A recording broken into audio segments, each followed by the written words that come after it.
오늘 우리에게 주신 하나님의 말씀은 야고보서 1장 12절부터 27절까지의 말씀입니다.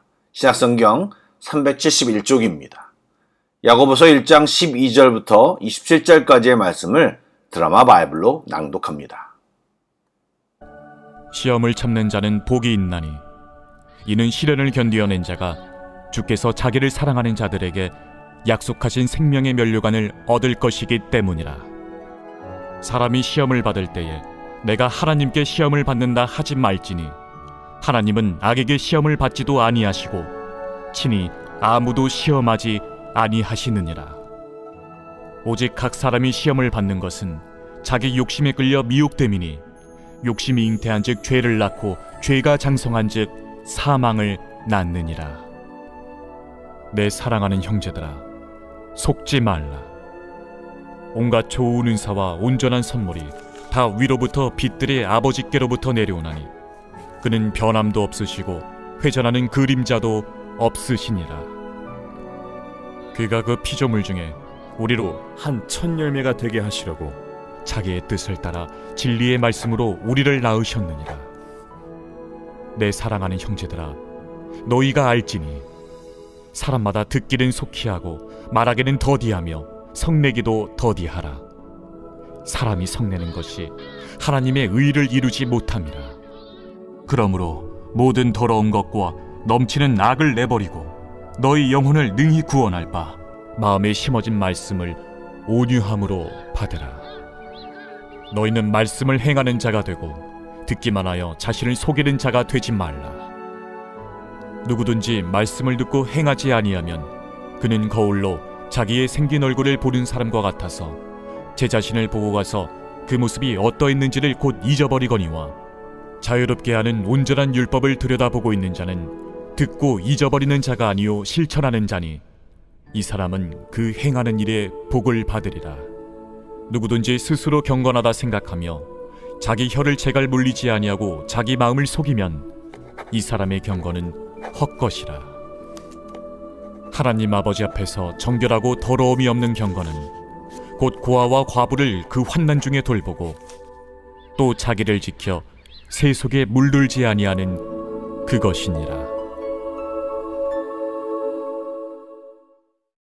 샬롬, 오늘은 인도네시아 공휴일입니다. 그래서 이 영상을 보는 시간이 언제인지 저는 참 궁금합니다. 그러나 언제이든 어느 곳이든 말씀을 듣고 기도하는 이 시간이 하나님과 소중한 시간이 되기를 간절히 소망합니다.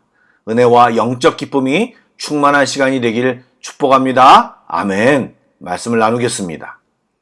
저희들이 새벽기도 본문을 생명의 삶에서 제공하는 본문을 따라가고 있는데 전통적으로 야고보서 1장 12절은 앞의 내용인 1절부터 11절까지의 결론으로 생각합니다. 즉 시험이라는 단어가 시련이라는 의미로 이해되고 그런 시련을 인내로 견딜 때 성숙으로 나아가 종국에는 하나님께 인정받는 자들에게 주어지는 생명의 멸류관까지 얻게 된다라는 내용이 12절까지입니다. 그러니 시험을 당하여도 기쁘게 여길 수 있고 시험이 우리를 온전케 하는 도구가 될 수 있다는 역설을 말하는 것입니다. 그런데 13절부터 나오는 시험이라는 단어는 시련의 의미가 아닌 죄를 짓도록 유혹하는 유혹의 개념으로 생각해야 합니다. 개역개정에서는 똑같이 시험이라고 쓰여 있지만 헬라어로는 다른 단어이고 영어로도 다르게 번역되어 있습니다. 야고보는 또 다른 시험, 즉 욕심으로부터 싹튼 시험에 대해 이야기를 시작합니다. 이것은 우리를 미혹하여 죄에 빠뜨리고 결국 사망에 이르게 하는 시험입니다. 생각해보면 그런 욕심은 세상에 살면서 생기는 것으로 세상 문화와 밀접한 관계가 있습니다. 출처가 세상이라는 것입니다. 그래서 오늘 본문 말씀에도 하나님은 이런 미혹의 시험을 주는 분이 아니라고 정확히 규정하고 있습니다. 하나님은 우리를 넘어뜨리려고 죄에 빠뜨리려고 시험하는 분이 아니시고 오히려 우리들에게 좋은 은사와 온전한 선물을 주시는 분이십니다. 그러므로 우리는 미혹과 죄와 사망을 가져다주는 세상의 것을 향한 욕심을 버리고 하늘로부터 내려오는 은사와 선물을 사모하며 그것을 누리며 살아야 하는 것입니다. 어제 지혜에 대해 언급할 때도 세상이 주는 지혜가 아닌 하나님의 지혜가 필요하다고 했는데 이것은 모두 같은 맥락인 것입니다. 하나님의 지혜는 이 땅의 어떤 것에 영향받지 않고 변하지 않는 진리입니다. 그러므로 그리스도인 된 우리는 하늘로부터 내려오는 지혜, 은사를 사모해야 합니다. 그렇지 않으면 우리도 모르는 사이에 세상에서 생겨진 욕심으로부터 죄를 낳고 결국 사망의 열매를 맺는 과정으로 나아간다는 것입니다. 마음속에 말씀의 씨앗이 있어도 이 욕심의 씨앗이 자라나면 우리의 마음은 세상과 하나님으로 나누어져 두 마음을 품은 자가 되어 성장하지 못하는 그리스도인이 될 수밖에 없습니다. 이런 그리스도인들은 공통적으로 신앙생활이 어렵다고 말하며 성장을 주저하며 은혜를 까먹고 생활하게 되는 것입니다. 세상과 하나님 양쪽을 같이 섬길 수 없기 때문입니다. 우리는 결단해야 합니다. 그 다음에 나오는 주제는 제가 요즘 반복적으로 드리는 말씀과 동일합니다. 하나님의 말씀을 받는다는 것은 듣는 것만을 의미하지 않고 전에 들은 말씀을 삶에서 행하는 것까지를 포함합니다. 성도는 듣는 것은 속히 하고 말하거나 성내는 것은 신중하고 더디게 해야 합니다. 말씀이 열매를 맺기 위해서는 좋은 마음밭과 거룩한 환경이 필요하기 때문에 마음의 악을 버리고 이미 마음에 심긴 말씀을 온유함으로 받아야 합니다. 여기서 온유함으로 받으라는 말씀은 겸손한 자세와 열린 마음으로 아멘으로 받아 수용하고 순종하는 태도를 말하는 것입니다. 온유와 순종의 마음이 없을 경우 우리는 듣기만 하는 자가 되고 자신을 속이는 자가 되기 쉽습니다. 제가 지적인 동의라는 말을 설교 때 많이 사용했습니다. 말씀을 듣고 감화 감동하는 것으로만 그치면 진정한 변화와 진짜 말씀의 신비는 경험하지 못한다는 말입니다. 듣고 행할 때 우리는 그 말씀 속에 있는 주님을 새롭게 만나고 변화를 경험할 수 있습니다. 거울을 보며 우리의 머리가 헝클어지거나 얼굴에 때가 묻어 있으면 그냥 놔두고 외출한다면 얼마나 어리석은 일이겠습니까? 하나님의 말씀이 우리의 허물을 조명했다면, 무엇인가를 도전받았다면 그것을 곧장 닦아내고 고치고 바로잡아야 합니다. 말씀을 듣고 행하지 않는 사람은 거울로 얼굴을 보고도 곧 자신의 모습을 잊어버리는 자와 같이 어리석은 사람이라고 성경은 말하고 있습니다. 그래서 듣고 행하는 사람만이 진정한 경건을 이루게 됩니다. 하나님의 말씀을 듣고 행할 때 우리는 변화하고 하나님은 우리를 주목하고 기뻐하십니다. 그런 사람은 사람의 시선에 연연하지 않습니다. 하나님의 마음과 말씀이 더 중요하고 사람에게 보이기 위해 행동하지 않습니다. 그래서 사람 앞에서 당당합니다.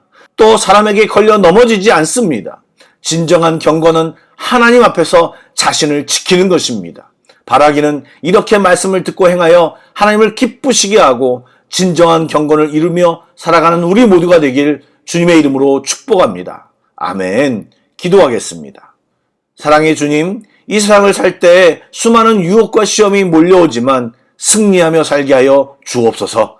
세상과 하나님을 붙잡고 갈등하는 행동을 이제는 그만두게 하시고 하나님만 바라보며 하나님만을 향해 몸을 돌리게 하여 주옵소서. 세상 사람의 시선과 환호에 더 이상 마음을 두지 않기를 원합니다. 주님만으로 만족하게 하시고 주님의 사람으로 바로 서서 들은 말씀 계속 순종하며 살게 하여 주옵소서. 예수님의 이름으로 기도드립니다. 아멘. 계속해서 찬양 한 곡을 묵상하시고 합심 기도와 개인 기도로 나아가겠습니다.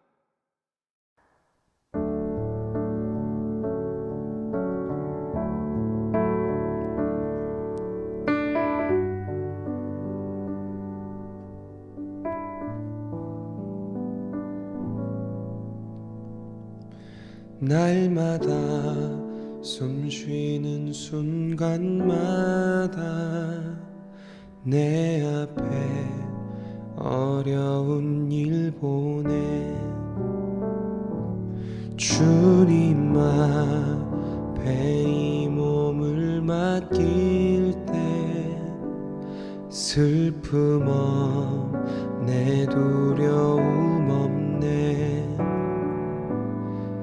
주님의 그 자비로운 손길 항상 좋은 것 주시도다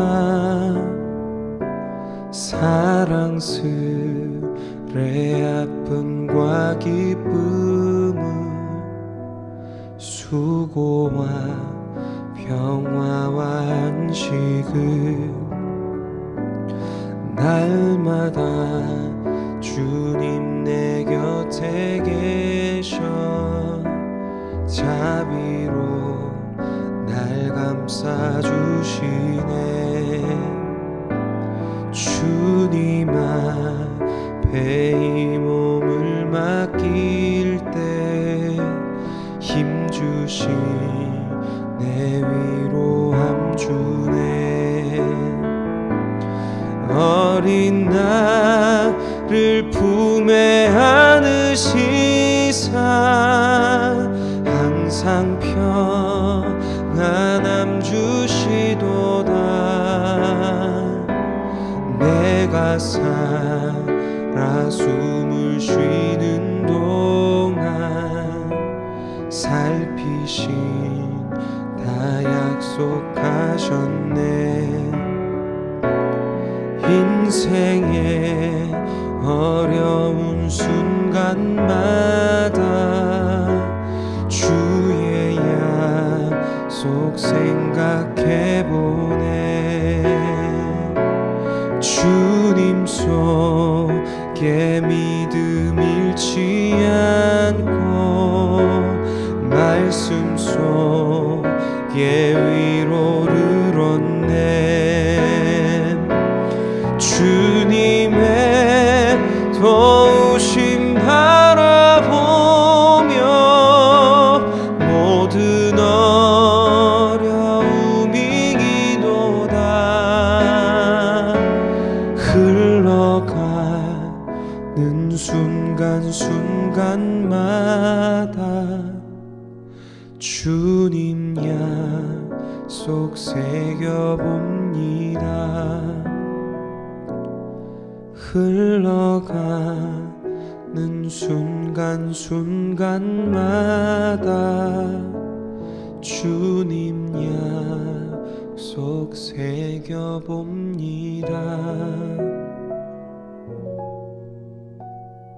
주님 약속 새겨봅니다